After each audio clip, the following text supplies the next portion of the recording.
The official record is a fragile thing, a carefully typed, sanitized version of history, filed away in a cold metal cabinet. For Marilyn Monroe, the record for February 1962 reads like a travelogue, a simple shopping trip. But what if the most famous woman in the world didn't vanish to Mexico to buy furniture? That was the lie she told the world. The truth is, she was building an escape route. The year was 1962. The air itself felt thin, stretched taut between Washington and Moscow, a wire about to snap. In the manicured canyons of Hollywood, the Cold War was more than a headline.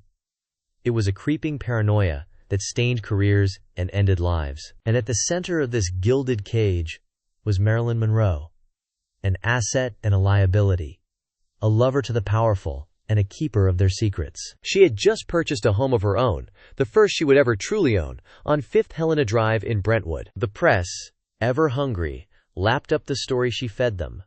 A newly independent woman, seeking solace and authentic decor south of the border. The public saw photographs of her smiling in a bustling marketplace, a wide-brimmed hat shielding her from the sun, her arms full of colorful textiles. They saw the happy tourist, the movie star, on a well-deserved break. They did not see the other Marilyn, the one who slipped away from her press entourage, the one who took clandestine meetings in the back rooms of dusty cantinas, the one whose real destination was a secluded, high-walled villa in the quiet suburbs of Mexico City. This was not a home she was furnishing. Her host was a man named Frederick Vanderbilt Field. The name meant nothing to the average moviegoer, but it was a siren in the halls of the FBI. Field was the millionaire communist, the scion of a great American dynasty who had renounced his heritage to embrace Marx, a man exiled from his own country, blacklisted, and considered an enemy of the state. He was J. Edgar Hoover's nightmare, and he was the man Marilyn Monroe chose to visit, in secret,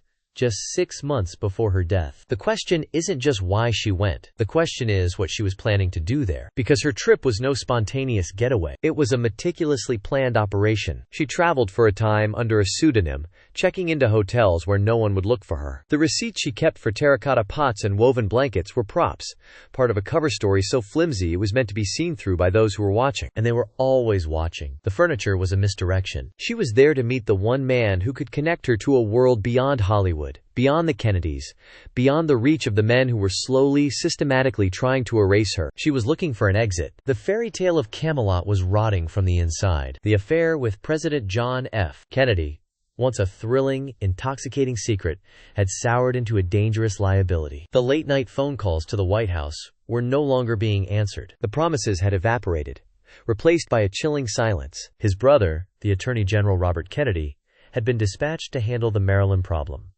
The problem was that she knew too much. She knew about the administration's plots against Castro, about the mob connections, about the private indiscretions that could shatter the pristine image of the First Family. She had been their confidant, their plaything. Now she was a threat to be managed. Her home, the one she was supposedly decorating, was no longer a sanctuary. She told friends it was bugged. She'd play the radio loud to cover her conversations, convinced that unseen ears were listening to her every word, transcribing her every fear. Her psychiatrist, Ralph Greenson, noted her escalating paranoia in his private journals. He called it delusion. It wasn't. This is where the story pivots, where the tourist becomes a strategist. She possessed a weapon, a small, red, leather-bound diary. It was her insurance policy. In its pages, she had chronicled the pillow talk, the political secrets, the careless whispers of powerful men. For years, this diary has been the stuff of legend, a historical phantom. But in February of 1962, it was very real, and the evidence suggests she took it with her to Mexico. She wasn't just running.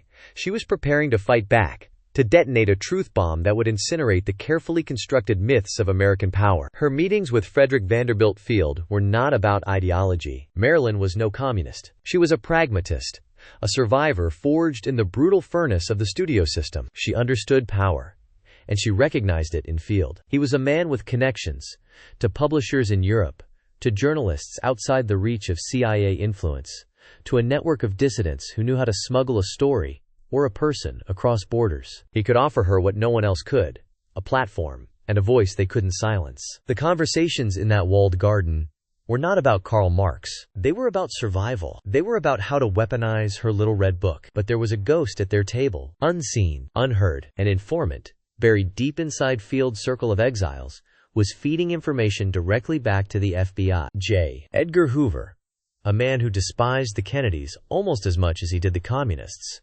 was watching this bizarre alliance form with intense interest. The report that landed on his desk was a bombshell. It made no mention of shopping. It made no mention of a vacation. It described the activities of a high-profile asset and raised the terrifying possibility that she was not just sharing secrets, but actively seeking political asylum. The woman who returned to Los Angeles at the end of February was not the same one who had left. The desperate hope she had carried with her was gone, replaced by a cold, hard resolve. Her gambit had been discovered. The warning shots came almost immediately. Whispers in the gossip columns, planted by unseen hands, began to paint her as unstable, unreliable, a washed-up star. Her longtime studio, 20th Century Fox, began documenting her every lateness, her every sick day, building a case against her. They were preparing to cut her loose. The Mexican trinkets arrived a few days later, delivered by truck. She arranged them around her new home, the props for a life she was no longer sure she would get to live. The colorful pottery and hand-carved furniture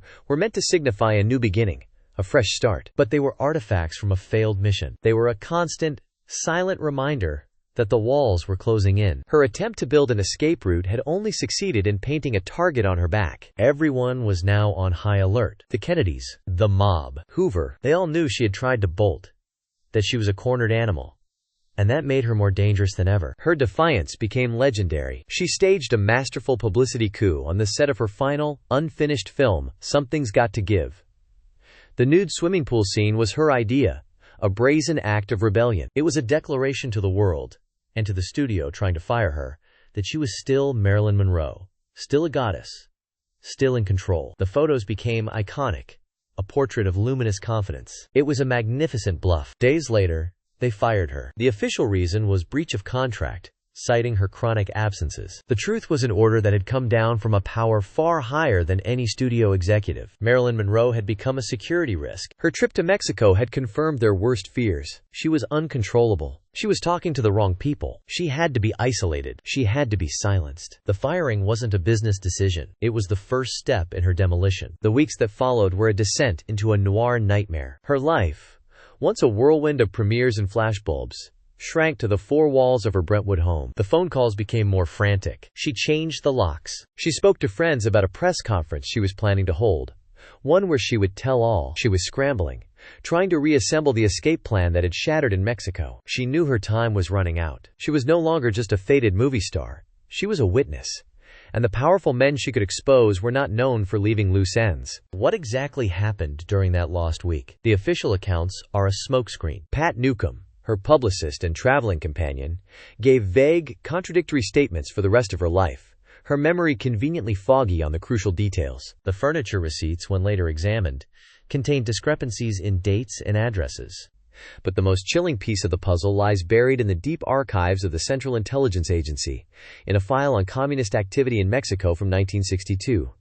The file is hundreds of pages long, filled with jargon and code names, and it contains a single, terrifying memo. The memo, written by a case officer in Mexico City, never mentions Marilyn by name. It refers only to the asset, a high-profile American celebrity under their surveillance. It confirms her meetings with Frederick Vanderbilt Field, but then it reveals something that even the FBI didn't know. It states the asset was also attempting to make contact with agents of influence connected to Cuban intelligence, specifically members of a pro-Castro delegation visiting the city at that exact same time. This was no longer about a tell-all book. This was no longer about embarrassing the president. This was treason. The memo concludes by stating that the asset was in possession of a package, a cache of documents she intended to pass to her new contacts as a sign of good faith. The case officer describes the package as containing proof of planned executive action, a euphemism, the darkest of state secrets. Then,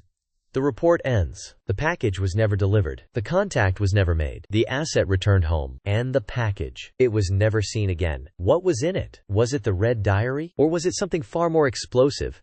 Something stolen from the president's own briefing papers? The answer lies in the silence that followed.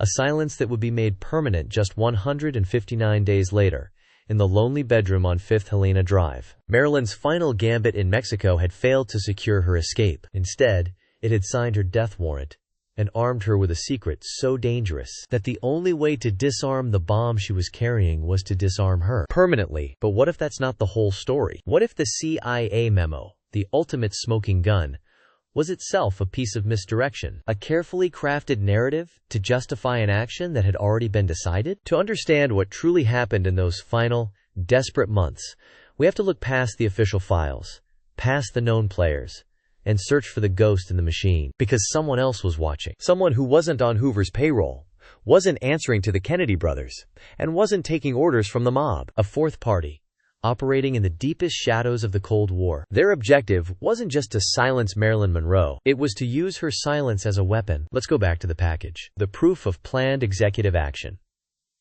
Everyone assumed it was the Little Red Diary, the legendary logbook of her affairs with the Kennedys. But this assumes Marilyn was a scorned lover, motivated by simple revenge. It underestimates her. What if the diary was a decoy, a piece of bait she dangled deliberately to distract the bloodhounds, while the real prize, the real leverage, was hidden somewhere else entirely? Marilyn Monroe, the dumb blonde, was a persona. The real woman, Norma Jean, was a voracious reader, a student of politics, a shrewd operator who had clawed her way to the top of the most ruthless industry on earth. She knew how power worked. She knew that intimate secrets were embarrassing, but state secrets were lethal. The CIA memo confirms she had them. The real question isn't what they were, but what she planned to do with them. The clock was ticking, not just for Marilyn, but for the world. August 1962. The planet was holding its breath, teetering on the brink of nuclear annihilation over Cuba. And in a quiet suburb of Los Angeles,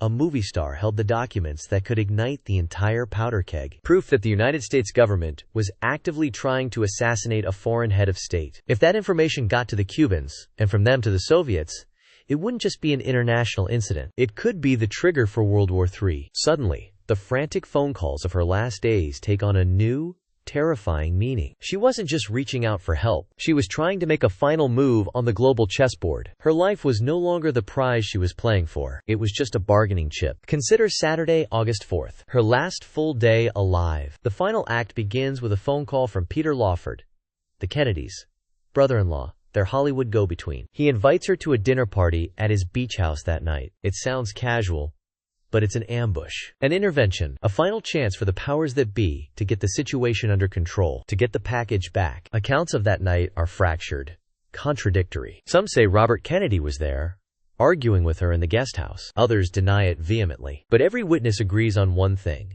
Marilyn was a wreck. She was erratic, paranoid, drinking heavily. But was she falling apart? Or was she putting on a performance? A desperate act to make them underestimate her one last time? She arrived late and left early, storming out after another bitter argument. The intervention had failed. The friendly approach was over. She returned home around 8 p.m. And this is where the timeline, so carefully curated by official reports, begins to disintegrate into a fog of high-stakes espionage. The next few hours are a black hole of missing evidence, conflicting testimony, and terrifying possibilities. Her housekeeper, Eunice Murray, was there. But was she a loyal employee, or a warden assigned to watch the prisoner? Murray's story would change dozens of times over the years, her memory shifting with each new investigator who questioned it. The official story is that Marilyn, despondent after the disastrous evening, locked herself in her bedroom and swallowed a lethal dose of Nembutal. A tragic, but simple, case of suicide. But the physical evidence screams a different story. The police photos show no water glass by her bedside. How did she swallow 40-plus capsules without water? The initial autopsy found no trace of the capsules, dye in her stomach, suggesting the drugs weren't taken orally at all. Later, coroners would speculate the barbiturates were administered through an enema, a method that delivers the drug into the bloodstream with terrifying speed and efficiency, a method that is virtually impossible to self-administer. This wasn't a suicide, it was an execution, staged to look like one. But who was the executioner? The spotlight inevitably falls on two men who visited her that night. The first was her psychiatrist, Ralph Greenson. He arrived sometime after Marilyn returned from Lawford's. He claimed he was there to calm her down. He gave her a sedative, but insisted it was a harmless injection. Greenson was a controversial figure, a doctor who had inserted himself into every facet of Marilyn's life, controlling her finances, her career, her friendships. He had become utterly obsessed with his famous patient. Was he a concerned doctor? Or something more sinister? Intelligence files released decades later reveal a startling fact.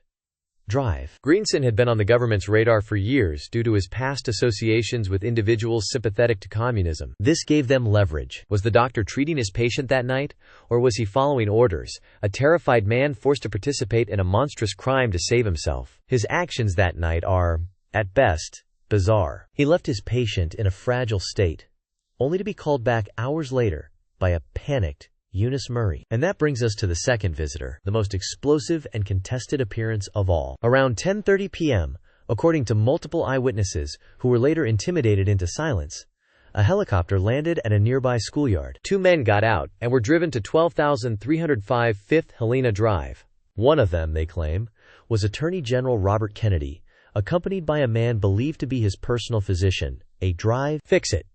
His alleged goal: one final, brutal attempt to retrieve the incriminating documents, the red diary, the package. Whatever it was, he needed it back. Neighbors reported hearing a violent argument, shouting, the sound of breaking glass. Marilyn's voice, defiant.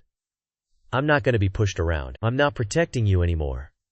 Then, a sharp cry, and silence. What happened in that room? The most credible theory, pieced together from deathbed confessions and leaked reports, is a horrifying sequence of events. Kennedy and his associates searched the house, tearing it apart, but found nothing. Marilyn, in a state of terror and rage, was subdued with a forced injection, an overdose. But they miscalculated the dosage. She didn't die quietly. She lapsed into a coma. Panic set in. They had a dying movie star on their hands, and the Attorney General of the United States standing in her bedroom. A call was made to an ambulance, which arrived and found her still alive. They were preparing to transport her when another man arrived, identifying himself as Marilyn's Dr. Greenson. He ordered the paramedics out, insisting he could handle it. He administered another injection, this one directly to her heart, a shot of pure adrenaline, a desperate attempt to revive her. It failed. The cover-up began immediately. The ambulance was dismissed. The body was moved. The scene was cleaned. The bed sheets were changed. The little red diary, the decoy, was found and confiscated. Robert Kennedy was rushed to the airport and flown out of town before dawn, establishing a flimsy alibi that he was in San Francisco the entire time. The official call to the police wasn't made until 4:25 a.m., hours after she had died. Eunice Murray, the housekeeper, was seen doing laundry in the middle of the night, washing away the evidence. It was a near-perfect crime, but they still had one problem. They hadn't found the real package, the documents from Mexico, the proof of executive action. They had torn the house apart, but it wasn't there. Where did a woman with nowhere to turn, with enemies on all sides, hide something so valuable, so deadly? She didn't hide it in her house. She had given it away. Days earlier, she had entrusted it to the one person she knew none of these powerful men would ever suspect. Not a lover, not a lawyer, not a politician, someone invisible to them, a wardrobe assistant, a driver, a friend from her past, someone who had no idea what they were holding. She had split her arsenal, sending the decoy diary down one path to draw their fire, while the real bomb went down another. The package wasn't a single set of papers. It was multiple copies, distributed to multiple people, with instructions to release them if anything happened to her. It was a dead man's switch. And on August 5, 1962, her death flipped that switch. So why didn't the documents ever surface? Why didn't the world learn about the plots to kill Castro?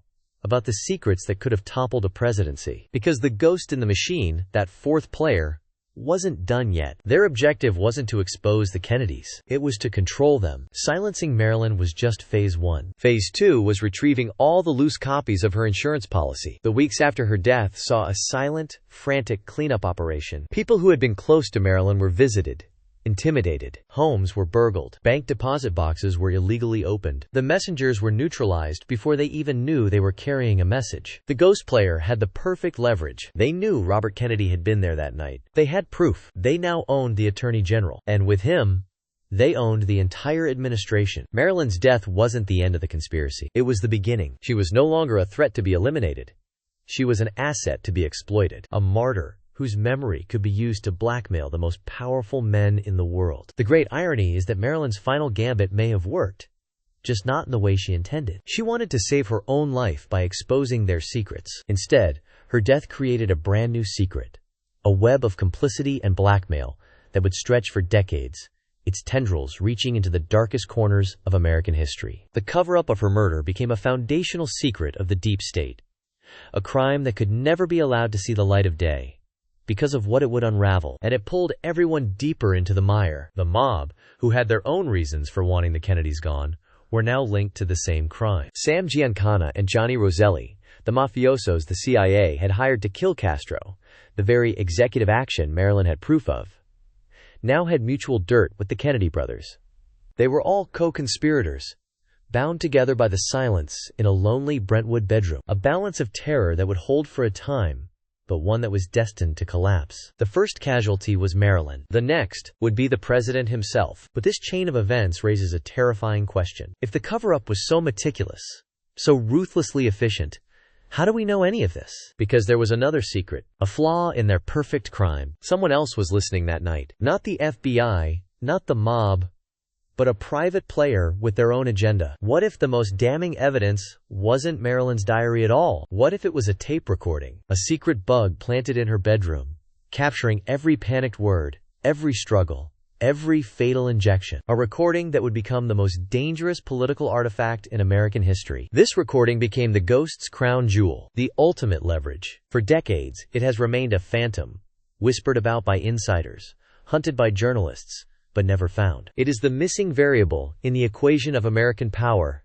the ghost in the machine made audible. With it, the shadow player could orchestrate history from the wings, ensuring their secrets, and Marilyn's, remained buried forever. Every major event that followed was touched by this ghost. The Warren Commission's flimsy conclusions, the convenient deaths of mobsters like Giancana and Roselli, before they could testify to Congress. The secrets of Watergate, all of it, connected by a single, invisible thread leading back to a tangled set of bedsheets and a fatal needle in a lonely Brentwood home. The cover-up of Marilyn's murder didn't just protect the Kennedys. It created a permanent, unaccountable infrastructure of blackmail and control. And so we are left with two Marilyns. There is the one they created for us, the tragic bombshell, the helpless victim, the beautiful candle in the wind, a simple, sad story that asks nothing of us. But then there is the real woman, a brilliant, underestimated player in the most dangerous game in the world, who saw the rot at the heart of the kingdom and dared to challenge the kings. She lost her life, but her final, desperate act of defiance created a shockwave that cracked the foundations of power. She may have been the first casualty in a war she inadvertently started, but the truth of her death proves she was never just a victim. She was a threat. She was a fighter, and the silence surrounding her final hours is louder and more damning than any scream. The official story is never the whole story. The secrets of the past are not dead. They are simply waiting for someone to listen. To keep uncovering the truths they tried to bury, subscribe to Boulevard of Monroe. The next dark chapter of Hollywood is waiting.